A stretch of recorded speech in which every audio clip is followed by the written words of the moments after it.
శ్రీకాకుళం జిల్లా టెక్కలి నియోజకవర్గం కోటబొమ్మాలి మండలం తులసిపేట గ్రామంలో మంత్రి కింజరాపు అచ్చెన్నాయుడు పర్యటన. గత ప్రభుత్వం తొలగించ వితంతు పింఛన్లు పండుగ వాతావరణంలో పంపిణీ. శ్రీకాకుళం జిల్లా టెక్కలి నియోజకవర్గం కోటబొమ్మాలి మండలం తులసిపేట గ్రామంలో మంత్రి కింజరాపు అచ్చెన్నాయుడు పర్యటన. గత ప్రభుత్వం తొలగించిన వితంతు పింఛన్లు పండుగ వాతావరణంలో పంపిణీ. రాష్ట్ర వ్యాప్తంగా 1.20 లక్షల పింఛన్లు గత ప్రభుత్వం తొలగించింది. వాటిని పునరుద్ధరించి రాష్ట్రంలో ఒక్కరోజే 1,09,000 మందికి పంపిణీ చేసిన ఘనత కూటమి ప్రభుత్వానిది. ఆగస్టు 15 నుంచి మహిళలకు ఉచిత బస్సు పథకం అమలు. రాష్ట్రంలో 47 లక్షల మంది రైతులకు రేపు శనివారం 3,200 కోట్ల రూపాయలు తొలి విడతగా రాష్ట్ర ప్రభుత్వం 5,000 రూపాయలు, కేంద్ర ప్రభుత్వం 7,000 రూపాయలు మొత్తం రైతు ఖాతాల్లో జమ చేయనున్నాం. బాబు షూరిటీ మోసం గ్యారంటీ అంటూ ఆలీబాబా 40 మంది దొంగలు గ్రామాల్లో తిరుగుతున్నారు. వారిని ప్రజలు నిలదీయాలి. పార్టీ ఉనికి కోసమే వైకాపా నాయకులు ఆరాటపడుతున్నారు. అసత్య ప్రసారాలు చేస్తున్నారు.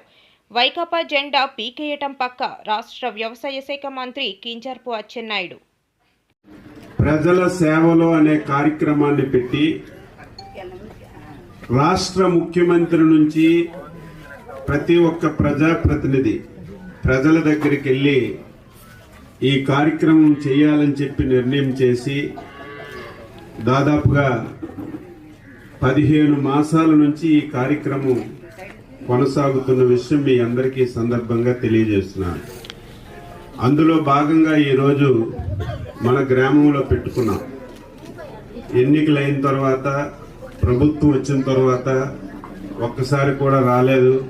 ఈ గ్రామానికి వస్తే మీ గ్రామం సమస్యలు కూడా తెలిసినప్పటికీ ఒక్కసారి మళ్ళీ తెలుసుకొని పరిష్కరించే అవకాశం దొరుకుతుందనే ఉద్దేశంతోనే ఇక్కడికి రావడం జరిగింది. నాతో విచ్చేసినటువంటి ప్రజాప్రతినిధులు, అధికారులు, ముఖ్యంగా గ్రామ ప్రజానీకానికి, పాత్రికేయులందరికీ పేరు పేరున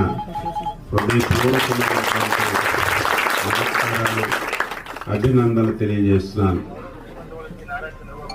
ప్రజాసేవలో కార్యక్రమంలో భాగంగా ప్రభుత్వం ఏ కార్యక్రమాలు మీకు చేస్తుంది, అవన్నీ సక్రమంగా అందుతున్నాయా లేదా, ఇంకా మీ గ్రామంలో ఏవైనా సరే సమస్యలుంటే అవి కూడా తెలుసుకొని ప్రభుత్వం ద్వారా పరిష్కరించాలనే ఉద్దేశమే ఈ కార్యక్రమం యొక్క ప్రధాన ధ్యేయం అని చెప్పి తెలియజేస్తున్నాను.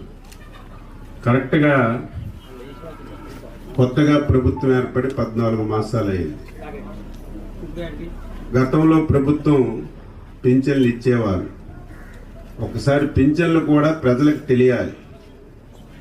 ఇదేదో డబ్బులు ఇస్తున్నాం తీసుకోవడం కాకుండా ఏ పార్టీ ఏ ప్రభుత్వాలు ఈ కార్యక్రమం చేశాయో మీకు తెలిస్తే మీరు అందరికీ చెప్పాలి.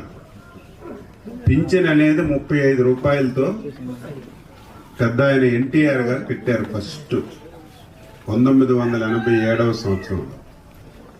తర్వాత మళ్ళీ చంద్రబాబు నాయుడు వచ్చి ఆ 35 రూపాయలు 70 రూపాయలు చేశారు. ఆ 70 రూపాయల పింఛన్ వైఎస్ రాజశేఖర రెడ్డి వచ్చి 130 రూపాయలు పెంచి 200 రూపాయలు చేశారు.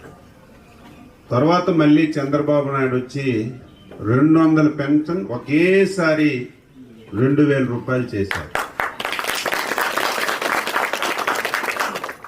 తర్వాత మళ్ళీ ప్రభుత్వం వచ్చి నేను వెంటనే 3,000 చేస్తామని చెప్పి మనతో ఓట్లు వేయించుకొని అధికారంలోకి వచ్చారు. వెంటనే చేయలేదు.